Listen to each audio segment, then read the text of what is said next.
MTA International, reaching the corners of the earth.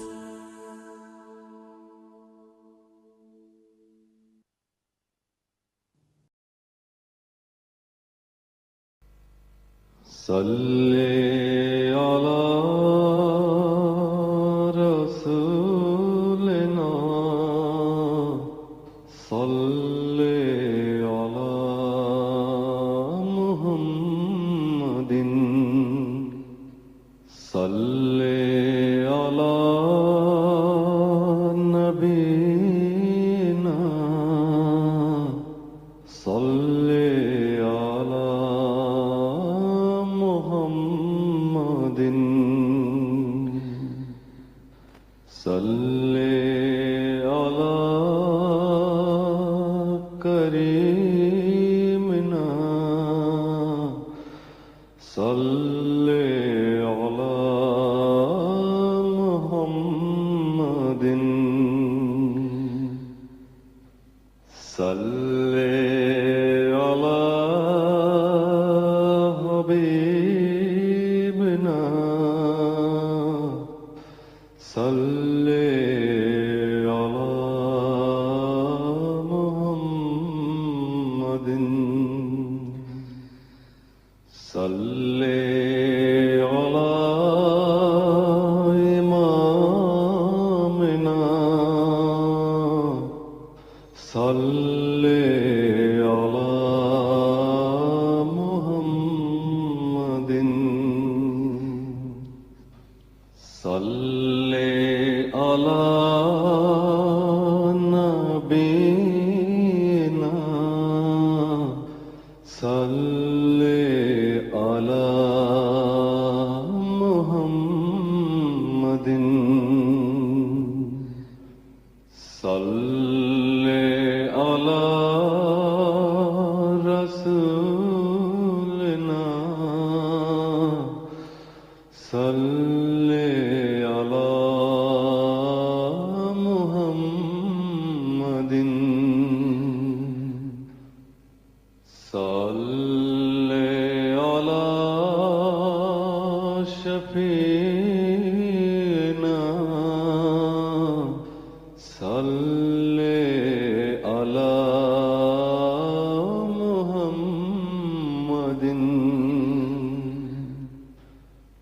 صلی علی کریمنا صلی علی محمد صلی علی حبیبنا صلی علی محمد صلی علی امامنا صلی علی محمد صلی علی رحیمنا صلی علی محمد صلی علی نبینا صلی علی محمد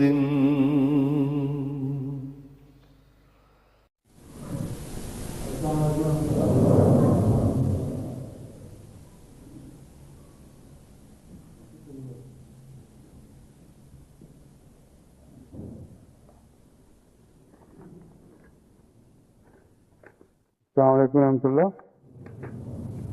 اذان دے دیں.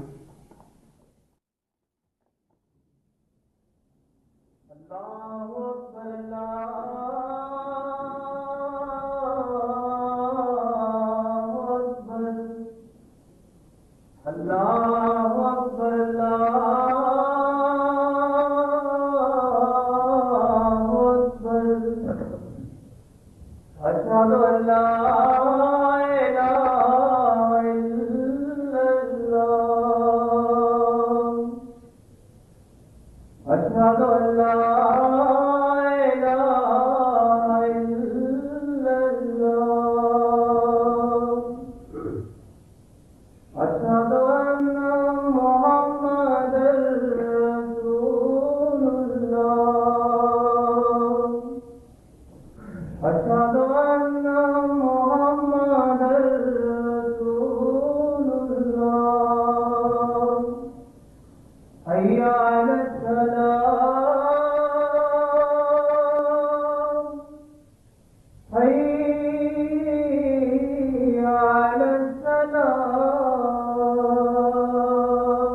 أشهد أن لا إله إلا الله وحده لا شريك له وأشهد أن محمدا عبده ورسوله أما بعد فأعوذ بالله من الشيطان الرجيم بسم الله الرحمن الرحيم الحمد لله رب العالمين الرحمن الرحيم مالك يوم الدين إياك نعبد وإياك نستعين اهدنا الصراط المستقيم صراط الذين أنعمت عليهم غير المغضوب عليهم ولا الضالين.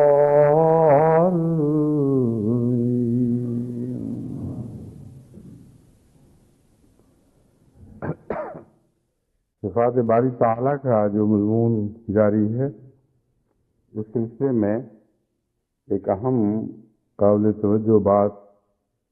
وقت محسوس کرنے والے کے ساتھ تعلق کا مسئلہ ہے.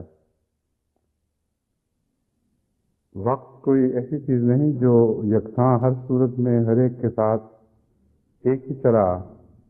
کے تعلق رکھتا ہو اور ایک ہی طرح کے احساس پیدا کرتا ہو. آپ مصروف ہوں کسی چیز میں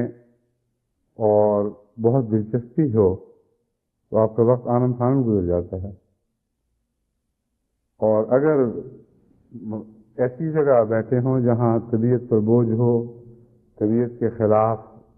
مزاج کے خلاف لوگ بیٹھے ہوں تو بعض وقت گزرتا ہی نہیں ہے. پھر مصیبت زدہ کا وقت بہت آہستہ گزرتا ہے، فراق کے مارے ہوئے کا وقت بہت آہستہ گزرتا ہے، اور وہ جو آرام محسوس کر رہا ہے یا جسے وصل کی راحت میسر ہے اس کا وقت بہت تیزی سے گزر جاتا ہے، لگتا ہے لمحے اڑتے ہوئے چلے جا رہے ہیں. تو سوال یہ ہے کہ اللہ کی ذات سے اس مضمون کا کیا تعلق ہے، اور کیا خدا تعالیٰ کے لیے بھی زمانہ اسی طرح کے اثرات پیدا کرتا ہے یا فرق ہے؟ جہاں تک جذبات کے ہیجان کا تعلق ہے یہ فرق تو بہت واضح اور قطعی ہے، اور حضرت اقدس مسیح موعود علیہ السلام نے بھی اس بارے میں بڑی تفصیل سے اور بڑی حتمی طور پر روشنی ڈالی ہے کہ اللہ تعالیٰ کے اندر وہ ہیجان نہیں ہے جو انسان اپنے اندر پاتا ہے.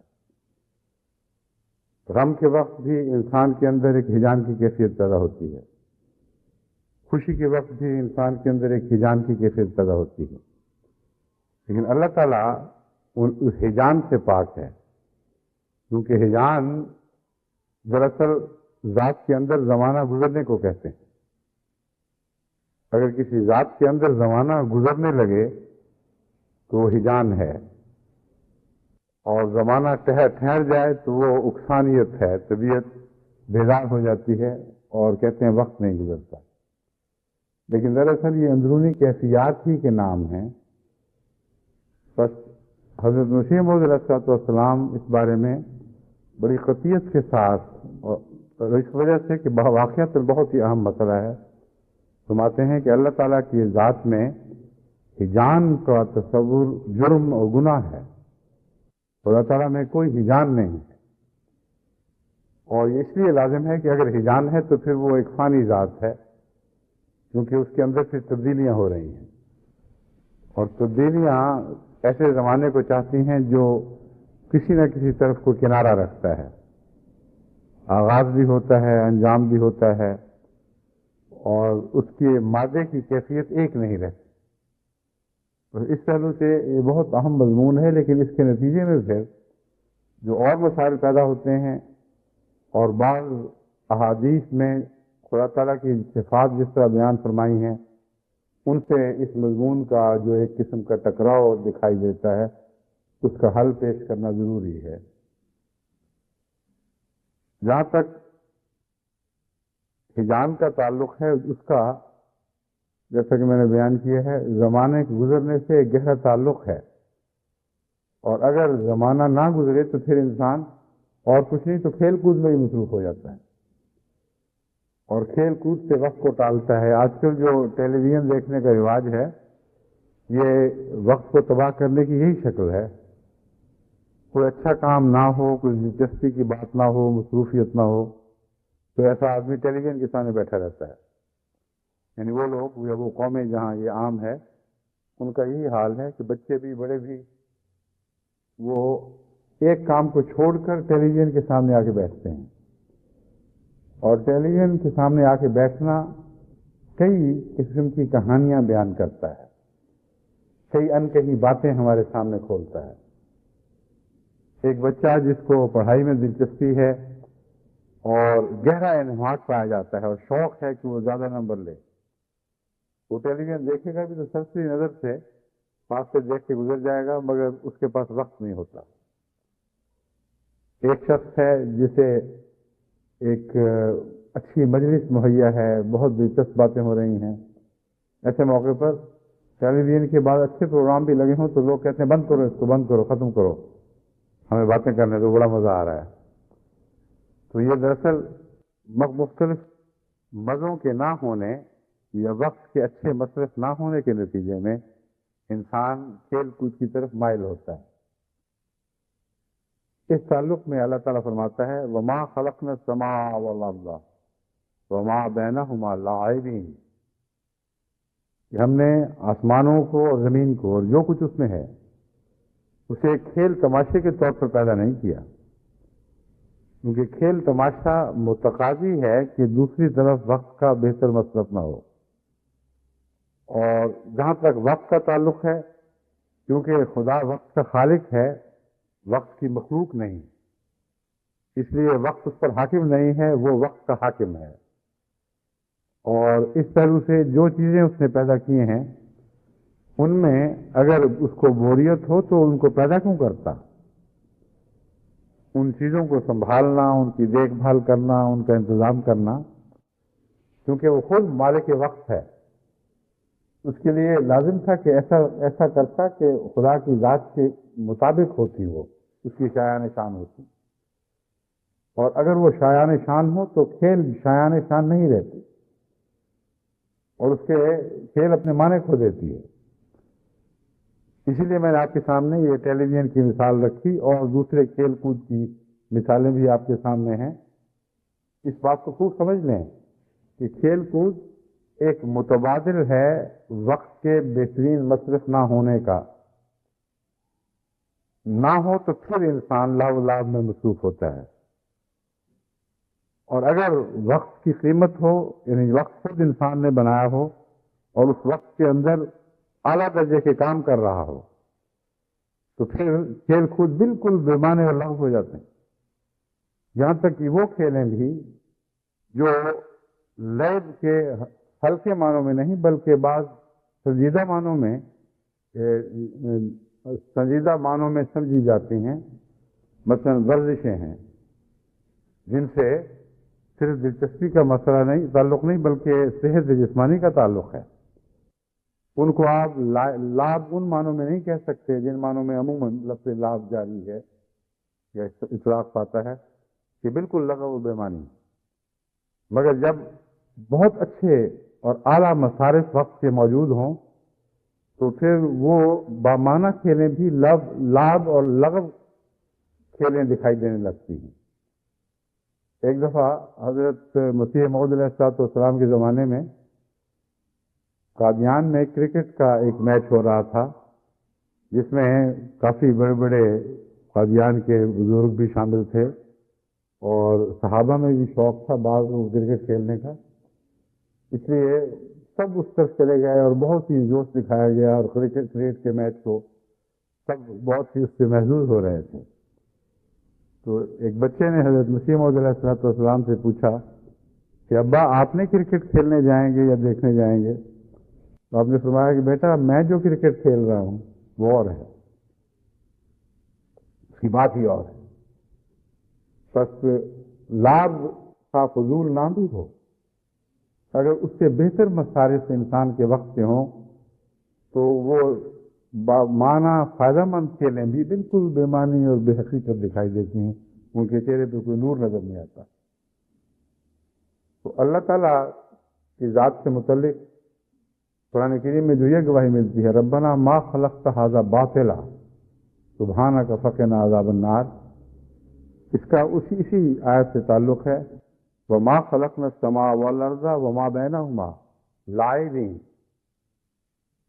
لائب ہونے کی ہمیں ضرورت کیا ہے؟ ہم نے اس غرض سے تو نہیں پیدا کیا کہ اپنا وقت گزاریں. تو لعب کا اس سے سوا اور کوئی مقصد نہیں ہوتا، اور لعب کا تعلق اس ذات سے ہوتا ہے جو لعب میں مصروف ہو، اور اس کی دلچسپی اپنی ذات میں کسی کمی کو پورا کرنے کی وجہ سے ہوتی ہے. اور بہت سے دوسرے ایسے انسان کے مصارف ہیں جن کا تعلق جلد و پیش بہت وسیع دائروں تک پھیل جاتا ہے، لیکن لعب کا تعلق ہر شخص کی اپنی ذات سے تعلق ہے. اب آپ کہیں کہ دیکھو جی کرکٹ کھیلتے ہیں تو لاکھوں آدمی دیکھ رہے ہوتے ہیں، فٹ بال کا میچ ہوتا ہے تو لاکھوں یہاں بھی اور ٹیلی ویژن پہ بھی دیکھ رہے ہیں، ان کے ساتھ تو سب کا تعلق ہے. مگر امر واقعہ یہ ہے کہ ہر ایک کا اپنی ذات کا لعب کا تعلق ہے. ہر اس شخص کا تعلق ہے جس کے وقت میں اس وقت کوئی اور بہتر چیز موجود نہیں ہے. اس لیے خاص کروڑوں بھی ہوں اور وہ کھیل نہ بھی کھیل رہے ہوں، تب بھی اس کو دیکھنے کا بھی اس بنیادی فلسفے سے گہرا تعلق ہے کہ اگر وقت کا بہتر مصرف ہے تو ٹھیک ہے، ورنہ پھر چلو کرکٹ کی کامنٹری سن لیتے ہیں، جو فٹ بال کا میچ دیکھ لیتے ہیں، خود نہیں دیکھ سکتے تو ریڈیو ٹیلی ویژن کے ذریعے دیکھ لیں. تو یہ ساری دلچسپیاں وقت کے دوسرے مصارف کے نہ ہونے کے نتیجے میں ہیں، اعلیٰ مصارف کے نہ ہونے کے نتیجے میں ہیں. دوسرا پہلو یہ ہے کہ جو بھی خدا کرتا ہے اس پر خوشی محسوس کرتا ہے یا تکلیف محسوس کرتا ہے یا غم محسوس کرتا ہے، تو کن معنوں میں؟ اور اگر وہ اچھی باتیں بھی ہیں، لعب کے علاوہ بہت ہی اعلیٰ درجے کی مصروفیات ہیں، تو سوال یہ ہے کہ ان مصروفیات کا خدا کی ذات میں ہنگامہ پیدا کرنے سے کیا تعلق؟ زیرو بم پیدا نہ ہو تو ہم خوشی محسوس نہیں کرتے، زیرو بم پیدا نہ ہو تو ہم غمی محسوس نہیں کرتے. تو اللہ کی ذات کا اور ہمارا اس معاملے میں کیا فرق ہے؟ یہ پہلو بھی توجہ کے لائق ہے، اور اس کے نتیجے میں ہمیں، جیسا کہ میں آگے جا کے بیان کروں گا، ایک بہت گہرا سبق ملتا ہے. ہم جب خوشی محسوس کرتے ہیں تو کچھ پانے کے نتیجے میں محسوس کرتے ہیں، اور جب غم محسوس کرتے ہیں تو کچھ کھونے کے نتیجے میں محسوس کرتے ہیں. اور پانے کا احساس جو ہے اگر محرومی بڑی ہو تو اتنا ہی زیادہ دل میں ہنگامہ پیدا کر دیتا ہے، اور کھونے کا احساس اگر غربت بہت ہو تو اتنا ہی زیادہ زیرو بم دل میں پیدا کرتا ہے اور ایک ہجان سے برپا ہو جاتا ہے. تو اللہ کے ہاں نہ پانے کا یہ مفہوم ہے نہ کھونے کا وہ مفہوم ہے، لیکن اس کے باوجود خوشی اور غم ایک معنی کا غم خدا کی ذات کے حوالے سے ہمیں احادیث میں ملتا ہے. پھر اس کے کیا معنی؟ ایک شخص جس کا سب کچھ ہو اور اس نے ہر چیز پر احاطہ کیا ہو، وہ کوئی چیز کھوج سکے ہی نہ. اگر کوئی اس سے ہٹ کر پرے جاتی ہے کوئی چیز اور وہ باشعور ہے، تو دراصل وہ وہ کھو رہی ہے، نہ کہ خدا کھو رہا ہے. اس لیے وہ اگر خدا کو مل جاتا ہے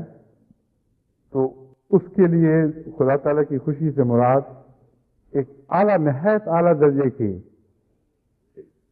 نوبلٹی کا منظر دکھاتا ہے، ایک بہت ہی اعلیٰ اور ڈگنیفائڈ خدا تعالیٰ کا ایک رد عمل ظاہر ہوتا ہے جو ان معنوں میں نہیں ہے کہ میں نے کچھ پا لیا، ان معنوں میں ہے کہ اس میرے بندے نے وہ پا لیا جس سے وہ محروم ہو رہا تھا۔ اور یہ جو احساس ہے یہ ہنگامہ پیدا نہیں کرتا، بلکہ نوبلٹی کے احساسات میں ایک قسم کا دوام پایا جاتا ہے، اور اس سے بجائے اس کے کہ جذبات میں ہیجان پیدا ہو، ایک ایسا لطف محسوس ہوتا ہے جو ارتیاف سے تعلق نہیں رکھتا، بلکہ اس کو ہم شرافت کا لطف کہہ سکتے ہیں۔ چنانچہ آپ پر اگر احسان کیا جائے تو آپ لطف اندوز ہوتے ہیں،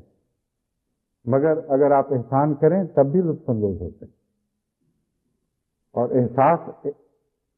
احسان کرنے کا لطف اپنے اندر وہ ولولہ نہیں رکھتا جو احسان قبول کرنے کا لطف رکھتا ہے، لیکن احسان قبول کرنے کا لطف عارضی ہے اور وقتی ہے۔ احسان کرنے کا لطف ایک دائمی لطف ہے، کیونکہ اس میں زیرو بم نہیں ہے اور ہنگامہ نہیں ہے، اس لیے شرافت کا لطف ہمیشگی کا معنی رکھتا ہے اور اس میں خلود کے معنی پائے جاتے ہیں۔ بس اللہ تعالیٰ کا چونکہ ہم سے تعلق احسان کا ہے، اس لیے جو احسان کا لطف ہم محسوس کرتے ہیں اس سے ملتی جلتی کوئی بات ہم سوچ سکتے ہیں، مگر احسان قبول کرنے کے نتیجے میں ایک غریب کی جو کیفیت ہوتی ہے، بعض دفعہ وہ رو پڑتا ہے، بعض دفعہ خوشی چیخیں مارنے لگتا ہے، بے قرار ہو جاتا ہے کہ کس طرح میں اس کا احسان کا بدلہ اتاروں،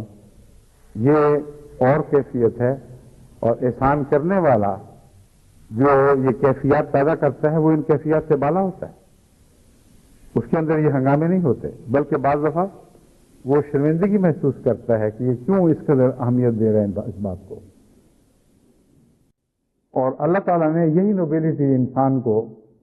ان معنوں میں سکھائی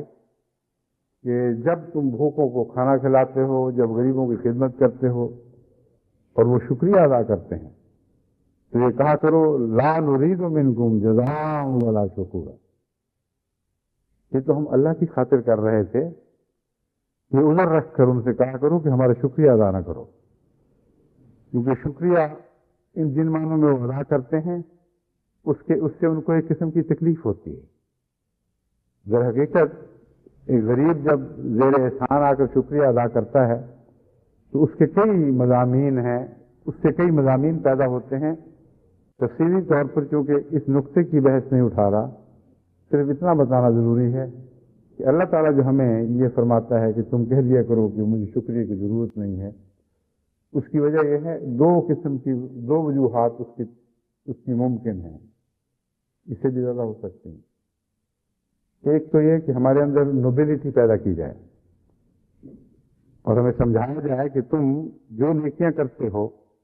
ان کے ادنا بدلے اس وقت حاصل کر لیا کرو، اور اگر ایسا کرو گے تو تمہیں نیکی میں ایک لطف آنا شروع ہو جائے گا۔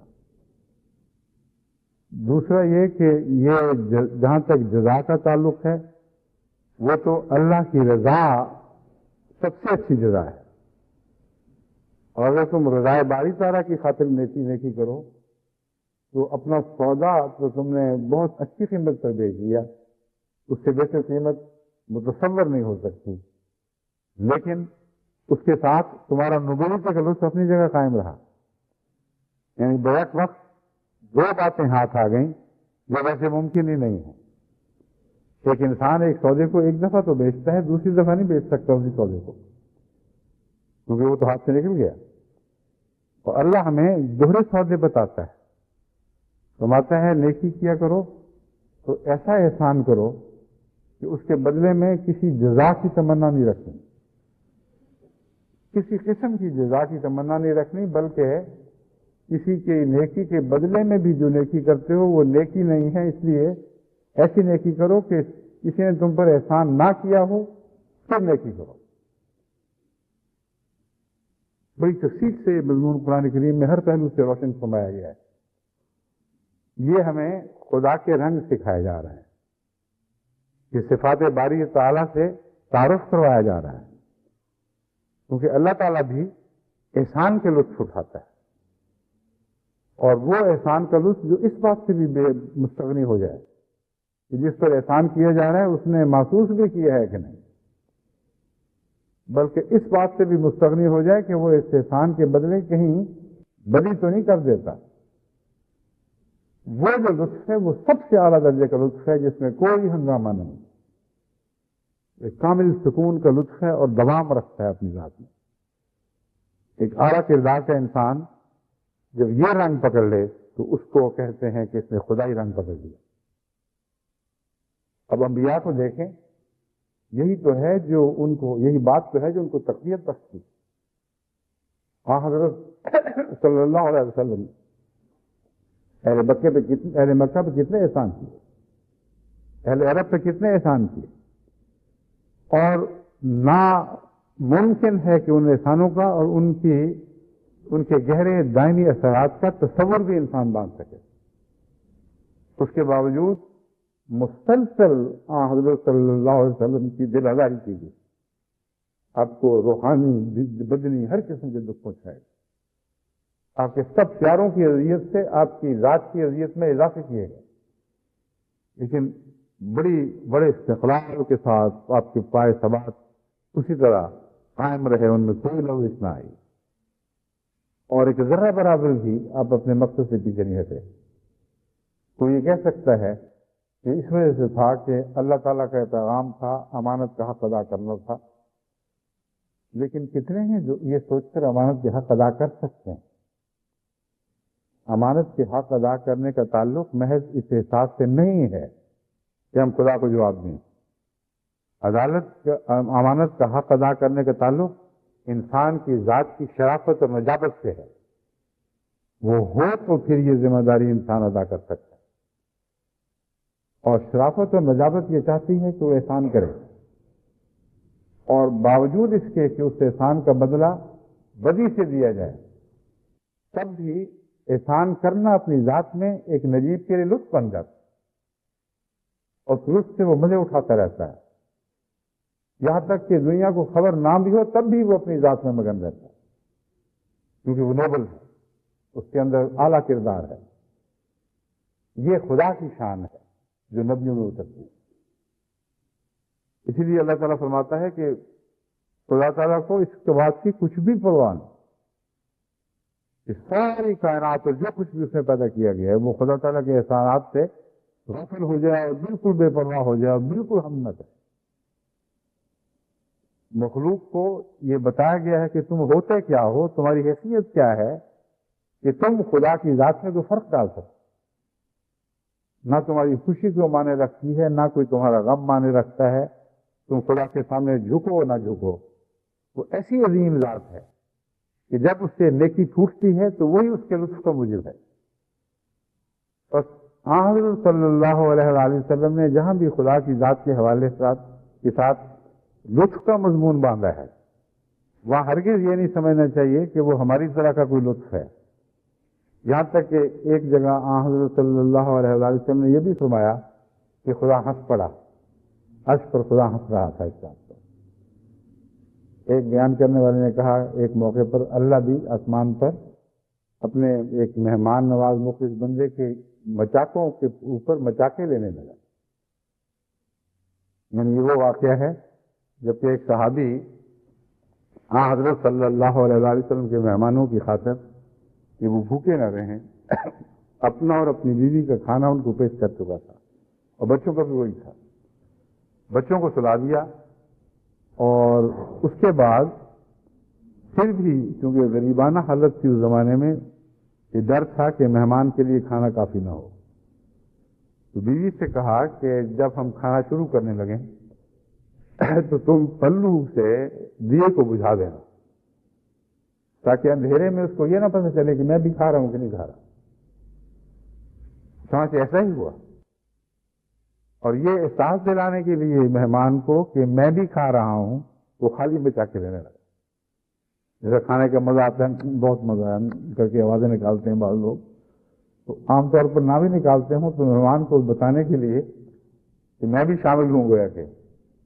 انہوں نے ایسی آوازیں منہ سے نکالنی شروع کی۔ صبح جب نماز کے لیے حاضر ہوئے تو حضرت صلی اللہ علیہ وسلم نے فرمایا کہ رات میرے ایک بندے کے بچا کے خدا کو اتنے پسند آئے، خدا کے ایک بندے کے بچا کے اس کو اتنے پسند آئے کہ عرش پر وہ بھی بچا کے لینے لگا۔ اور یہ بات خدا نے خود حضرت محمد رسول اللہ صلی اللہ علیہ وسلم کو بتائی، نہ یہ کہ اس نے کوئی اطلاع خود دی ہو۔ تو اب مچاکے لینا یا ہنسنا، روایتوں میں جہاں تک میں نے دیکھی ہے اس میں مذاقوں کا لفظ تو نہیں ملتا، لیکن ہنسنے کا اور لطف اٹھانے کا ذکر ملتا ہے۔ تو یہ سارے مضامین جو اللہ کے تعلق میں بیان کیے گئے ہیں وہ انسانی اصطلاحوں میں بیان کیے گئے ہیں، مگر انسانی اصطلاحیں خدا کی ذات پر صادق نہیں آتی۔ اگر کوئی بھی اصطلاح نہ استعمال کی جائے تو ہم سمجھ ہی نہیں سکتے کہ وہ وہاں کیا ہو رہا ہے، کیونکہ انسانی تجربے کی کوئی بات نہیں تو خدا میں نہیں ہے جو اس پر صادق آ سکے۔ بس ہمیں سمجھانے کی خاطر بعض دفعہ قرآن بھی ایسی مثالیں بیان کرتا ہے، بعض دفعہ احادیث ایسی مثالیں بیان کرتی ہیں، اور ان مثالوں کے نتیجے میں جو مومن بندے ہیں ان کے ایمان بڑھتے ہیں، اور جو بیمار ہیں ان کے اندر بیماری پیدا ہوتی ہے۔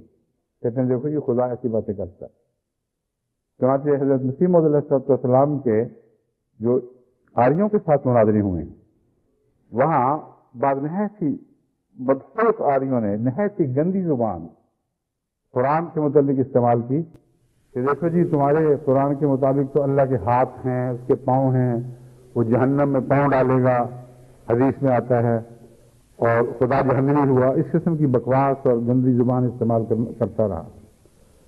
لیکن قرآن کریم ایسی باتوں پر بھی نظر رکھتا ہے۔ چنانچہ اللہ تعالیٰ فرماتا ہے ان اللہ لا یستحی ان یضرب مثلا ما بعوضۃ فما فوقها فاما الذین آمنوا فیعلمون انہ الحق من ربهم واما الذین کفروا فیقولون ماذا اراد اللہ بہذا مثلا یضل به کثیرا ویہدی به کثیرا وما یضل به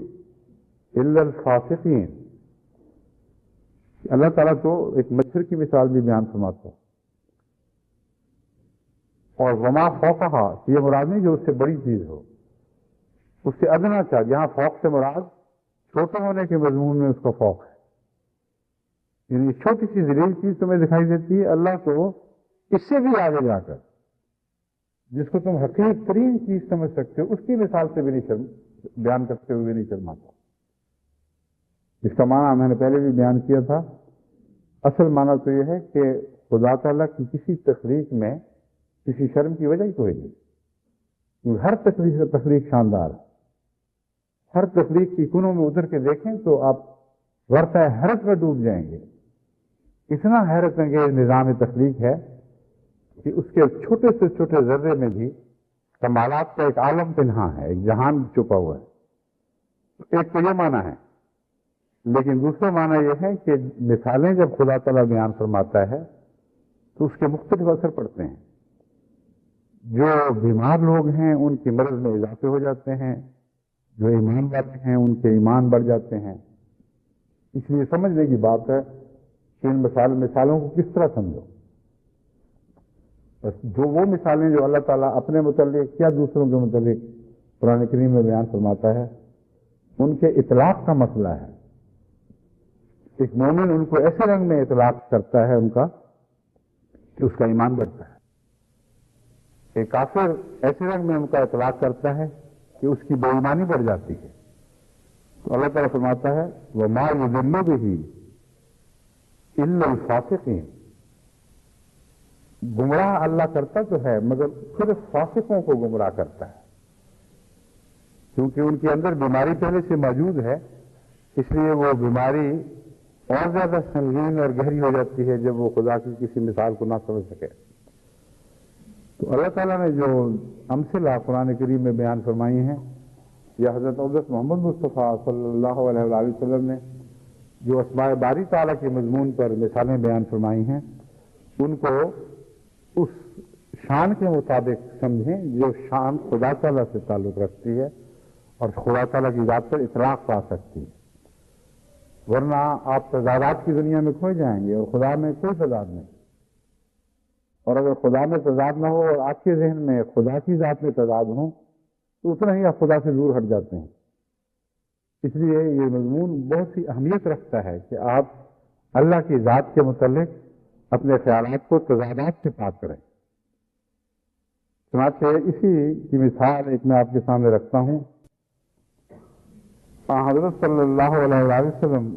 نے فرمایا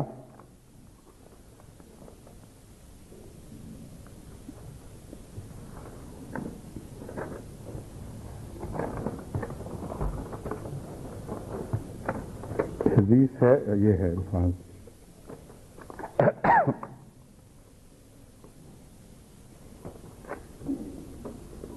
مسلم کتاب التوبہ باب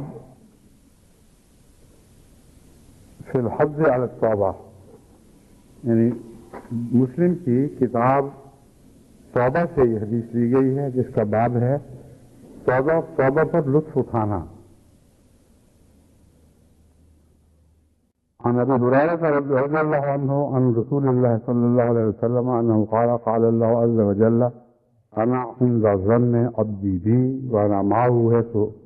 يذكرني والله الله افرح بتوبه عبده من احدكم يجد ضالته بالفلاة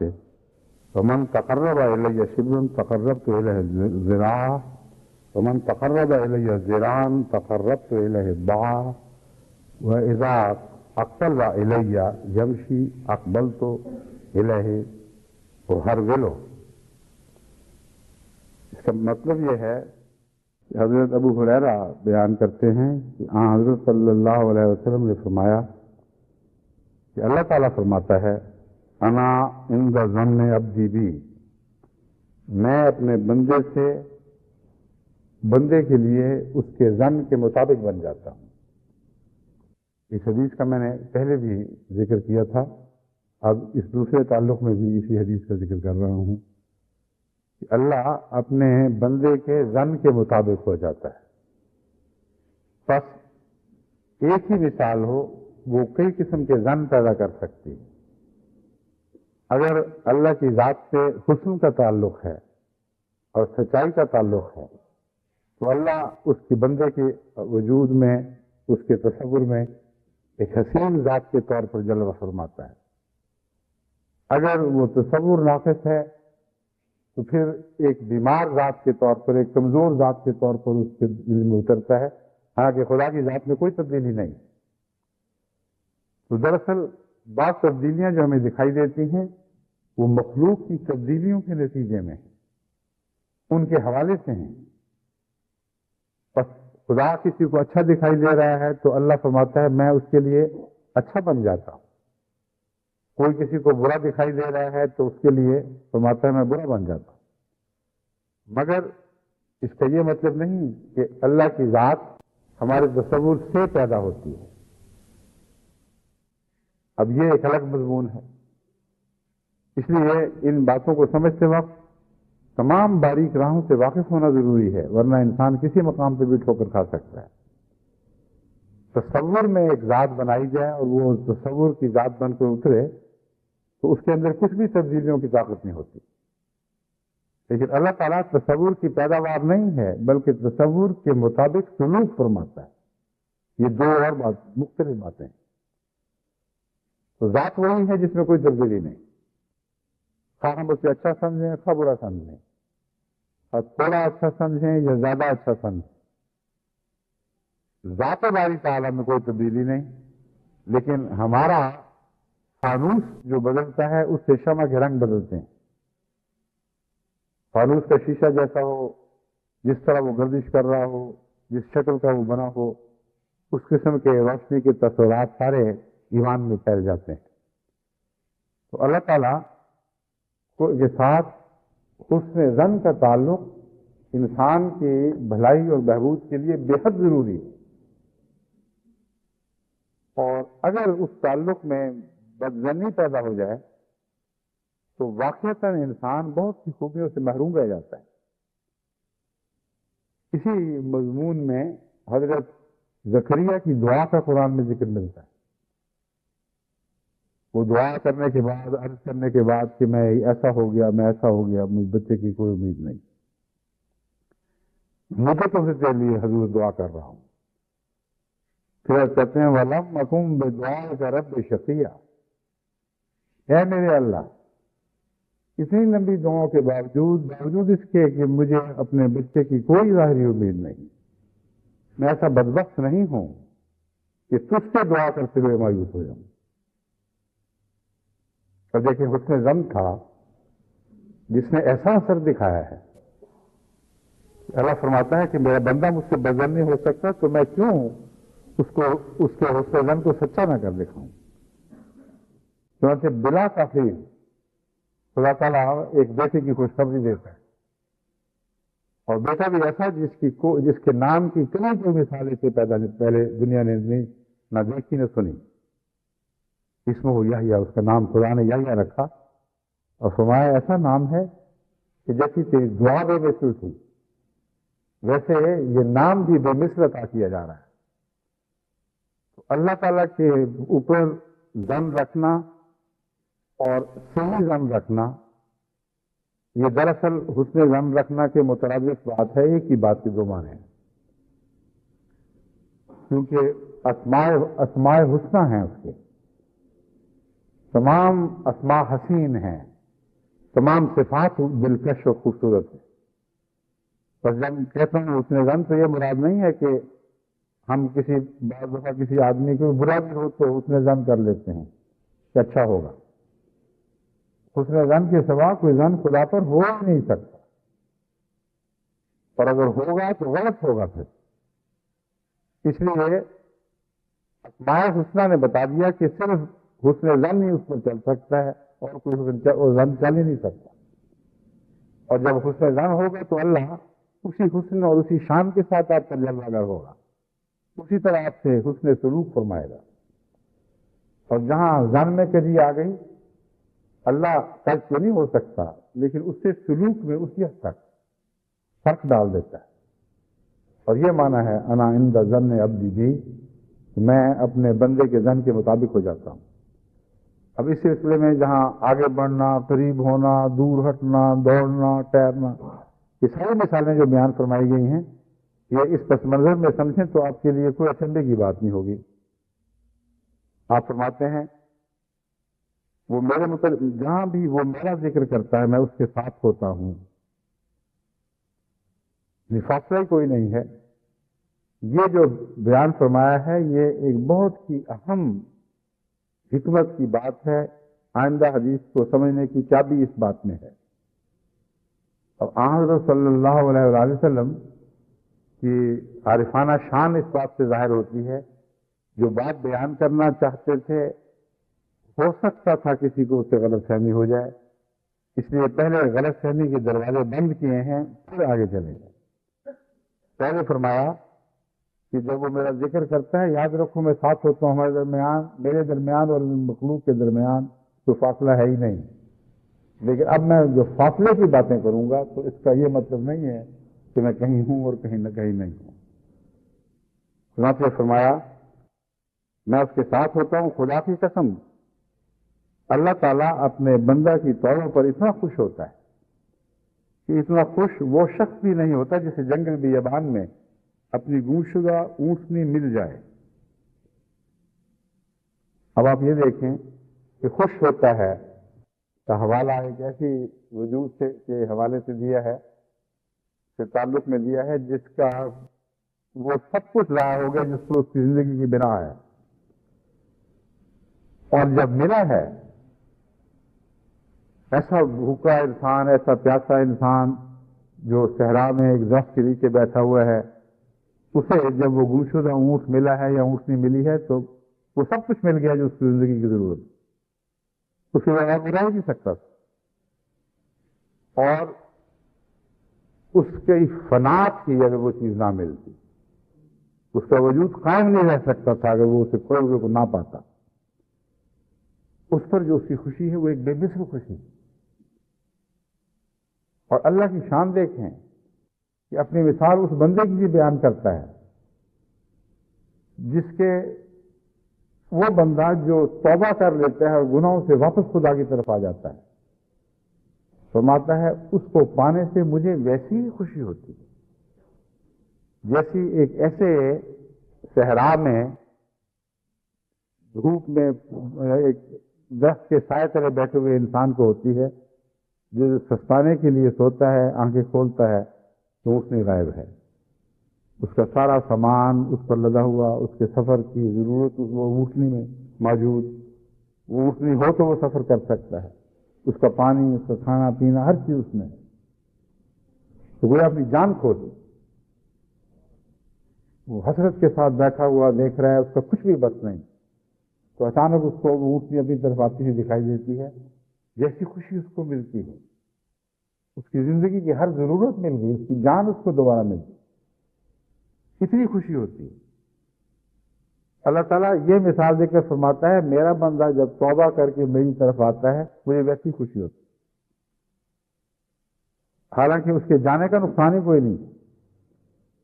خدا کی ذات کے ساتھ اس کا یہ تعلق نہیں تھا کہ اگر وہ نہ ملتا تو خدا تعالیٰ کا کچھ حصہ کھویا جاتا، جب اس کی ذات کو کسی قسم کا وہ خطرہ لاحق ہوتا۔ اللہ تعالیٰ تو یہ فرماتا ہے کہ ساری کائنات بھی اگر میرے احسان نہ فراموش ہو جائے اور مجھے بلا دے تو مجھے کوئی فرق نہیں پڑتا، تو یہ خوشی نوبیلٹی کی خوشی ہے، یہ نہایت ہی اعلیٰ عظیم کردار کی خوشی ہے، جس کی مثال ہمیں انسان میں مل ہی نہیں سکتی سوائے اس کے کہ قریب تر مثال انبیاء میں ملتی، اور اس کا جانا کیا، اس کو واپس آنا کیا، لیکن چونکہ اللہ محسن ہے اور اس کے احسان کا تقاضا تھا، ایک ذرے میں بھی اگر کچھ اور یاد ہو جائے، اس کو کچھ مل جائے، اللہ کا یہ احسان ہے اس پر، گویا اللہ نے اس کو نہیں پایا، اس نے اللہ کو پایا ہے، اور طرز بیان یہ ہے کہ میں نے سب کچھ پا لیا۔ یہ بھی حسن و احسان کا ایک معراج ہے، اس سے بالا حسن و احسان تصور ہو ہی نہیں سکتا۔ پایا اس نے جس نے خدا کو کھو کر سب کچھ کھو دیا تھا، اور خدا یہ کہہ رہے ہیں کہ میں نے سب کچھ پا لیا، وہ میرا سب کچھ کھویا گیا۔ یہ جو لطف ہے اس میں کوئی ہجان نہیں، یہ ایک دائمی نجابت کا لطف ہے، ایک حسن و احسان کا ایک ایسا جلوہ ہے جسے ہمیشہ کی حاصل ہے، اور ہمیشہ اسی طرح ہی یہ جلوہ خدا تعالیٰ کی مخلوقات پر ظاہر ہوتا رہتا ہے۔ بس جنتوں کا دوام بھی اسماء باری تعالیٰ پر غور کرنے سے سمجھ آتا ہے۔ کیوں خدا کے بعد ایسے بندے ہیں جن کے متعلق فرماتا ہے خالدین فیہا، وہ نعمتوں اور جنتوں میں ہمیشہ ہمیشہ رہیں گے، کیونکہ اس سے پہلے اس دنیا میں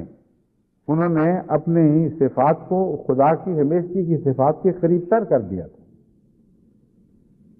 اور خدا کی ہمیشگی کی صفات اس کے حسن و احسان کی صفات کے ساتھ ایک جان ہے، ایک ہی چیز کے دو نام ہیں، اور یہ حسن و احسان اتنا بالا ہے عارضی چیزوں سے، وہ چیزیں جو وقت کی غلام ہیں کہ ان کے ہونے نہ ہونے سے اس کو کوئی فرق نہیں پڑتا، یہ اپنی ذات میں جاری رہتا ہے۔ بس اگر آپ خدا کے ایسے محسن بندے بنیں کہ ہر ضرورت کو پورا کرنے پر آپ کو لطف آئے، اور ایسا لطف آئے جیسے گویا آپ کی ضرورت پوری ہو رہی، یہ پیغام ہے اس مثال کا، جو سمجھیں تو پھر اسماء باری تعالیٰ پر غور کا کچھ لطف بھی ہے، اور اسماء باری تعالیٰ سے غور سے فائدہ بھی ہے، ورنہ خالی زبان سے رکھ لینا کچھ بھی حقیقت نہیں رکھتا۔ اور واقعہ یہ ہے کہ انبیاء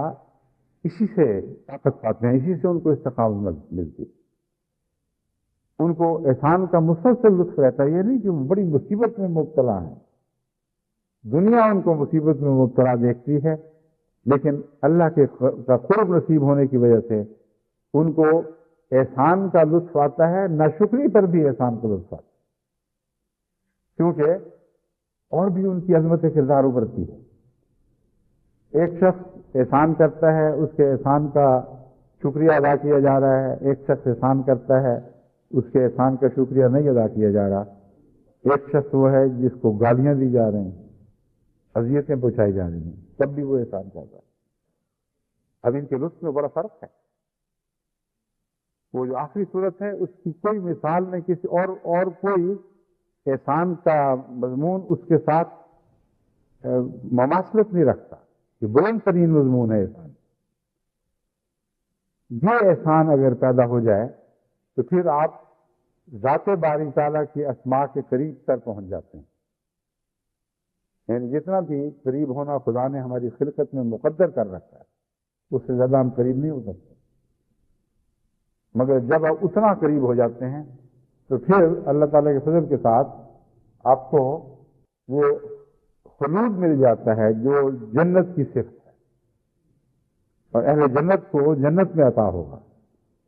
کیونکہ صفات باری تعالیٰ کا لطف ہر حال میں ان میں موجود ہے، ہر حالت میں وہ لطف اٹھا رہے ہیں،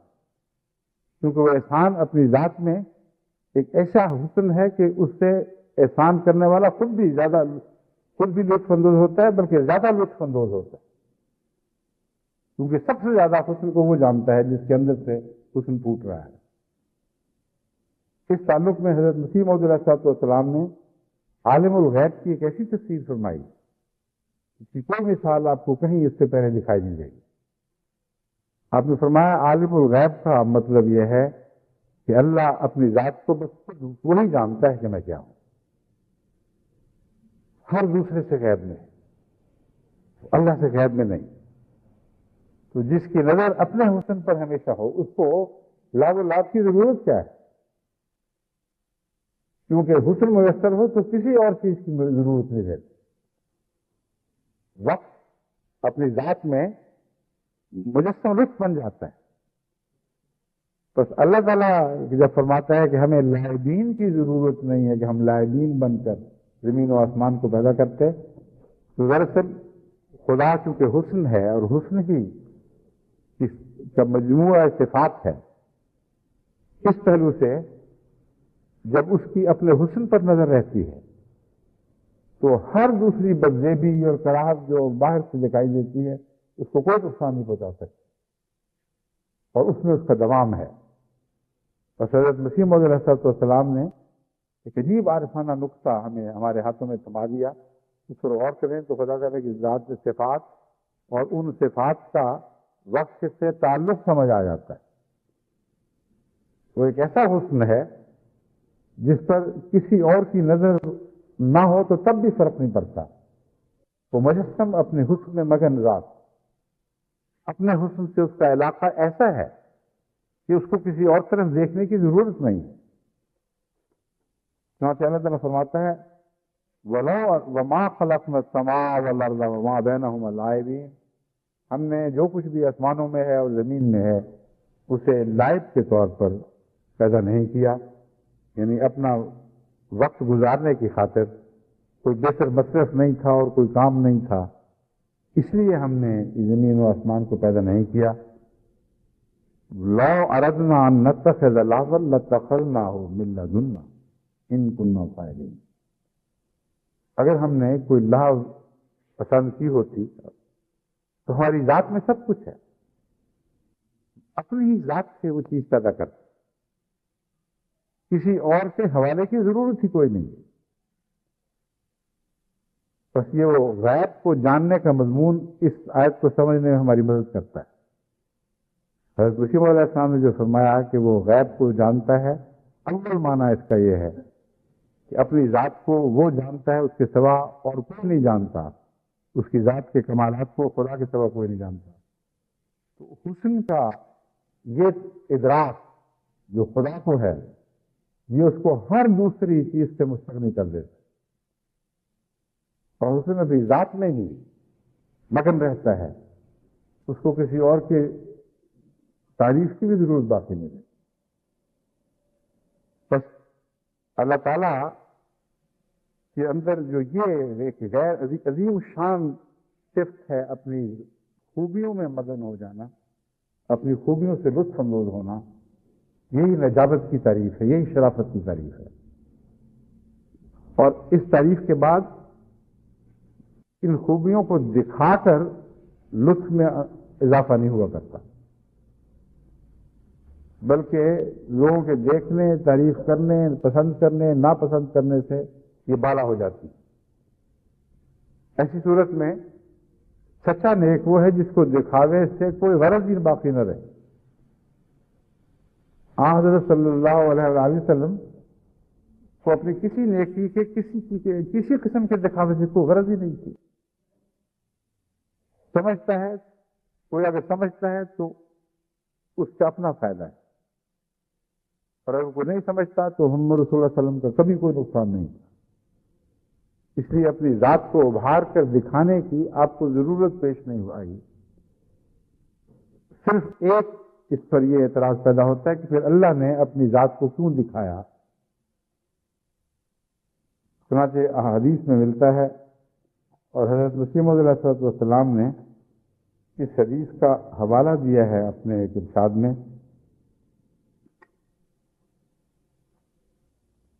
کنت کنزا مخفیا فاحببت ان اعرف، اور دوسری جگہ فرماتے ہیں حضرت مسیح علیہ السلام، اردت ان استخلص فخلقت آدم، کہ خدا نے جو فرمایا، اللہ تعالیٰ نے جو فرمایا کہ میں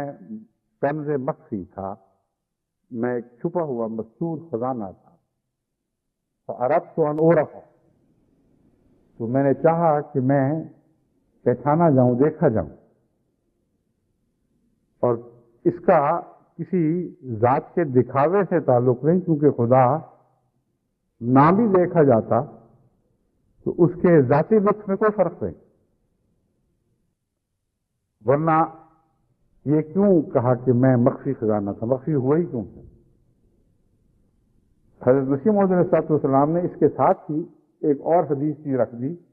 جس کے الفاظ یہ ہیں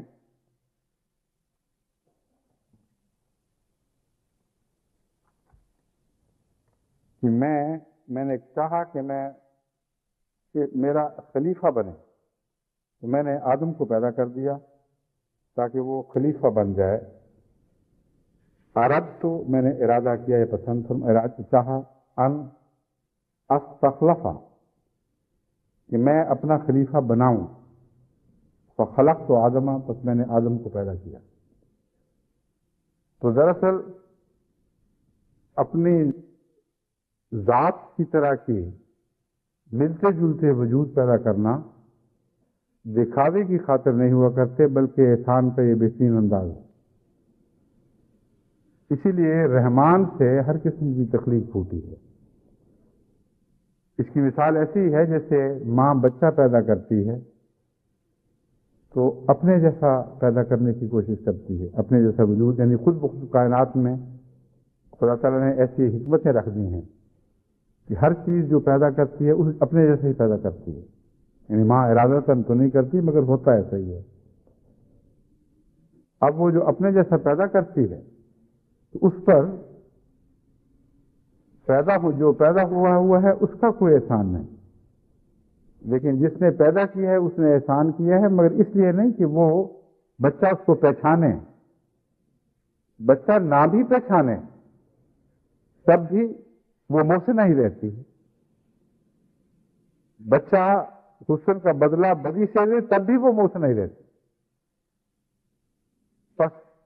پہچانے جانے کی خاطر ان معنوں میں نہیں اس کو پیدا کرتی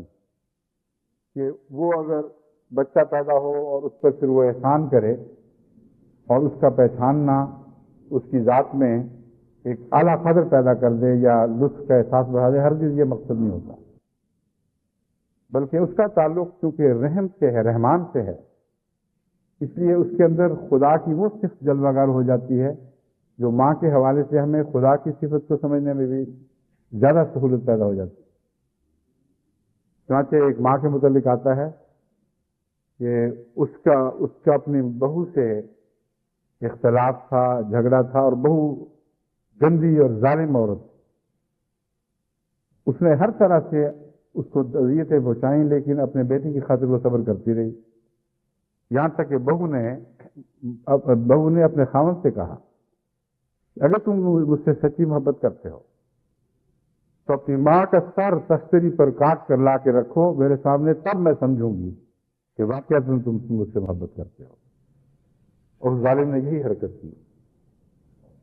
اب یہ تو کہانی ہے، مگر اس کہانی سے ہمیں اللہ تعالیٰ کی ذات کا ایک کچھ عرفان نصیب ہو جاتا ہے. اور اسی تعلق میں یہ بات ہے جو میں بیان کر رہا ہوں. کہتے ہیں جب وہ سر کاٹ کر لا رہا تھا تو اس کو ٹھوکر لگی اور تشتری سے وہ سر زمین پر جا پڑا اور سر سے آواز اٹھی، بچہ بھی گرا، میرے بچے تو یہ چوٹ تو نہیں لگی. یہ ماں کا جذبہ دکھانے کے لیے کہانی بنائی گئی.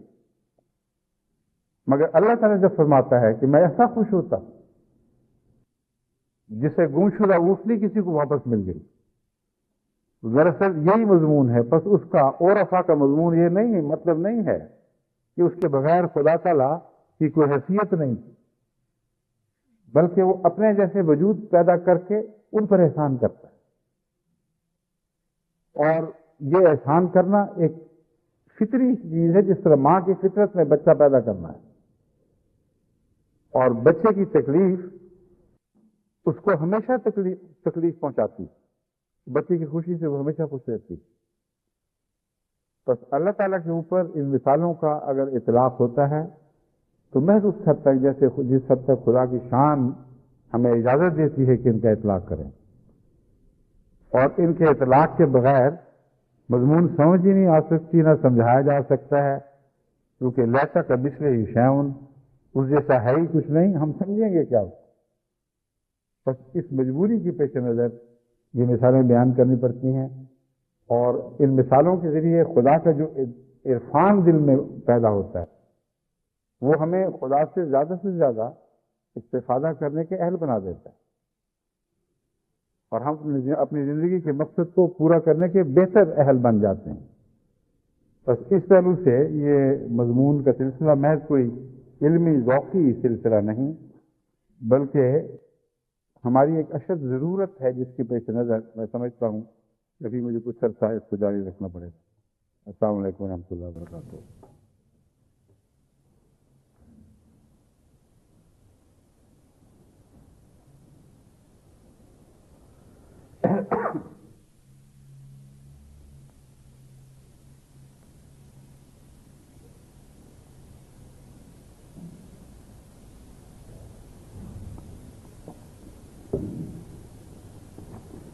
الحمد لله نحمده ونستعينه ونستغفره ونؤمن به ونتوكل عليه ونعوذ بالله من شرور أنفسنا ومن سيئات أعمالنا. من يهده الله فلا مضل له ومن يضلل فلا هادي له. ونشهد أن لا إله إلا الله وحده لا شريك له ونشهد أن محمدا عبده ورسوله. عباد الله رحمكم الله إن الله يأمر بالعدل والإحسان وإيتاء ذي القربى وينهى عن الفحشاء والمنكر والبغي يعظكم لعلكم تذكرون.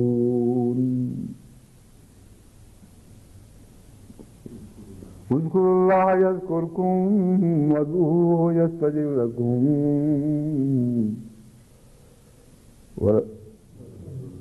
ولذكر الله أكبر.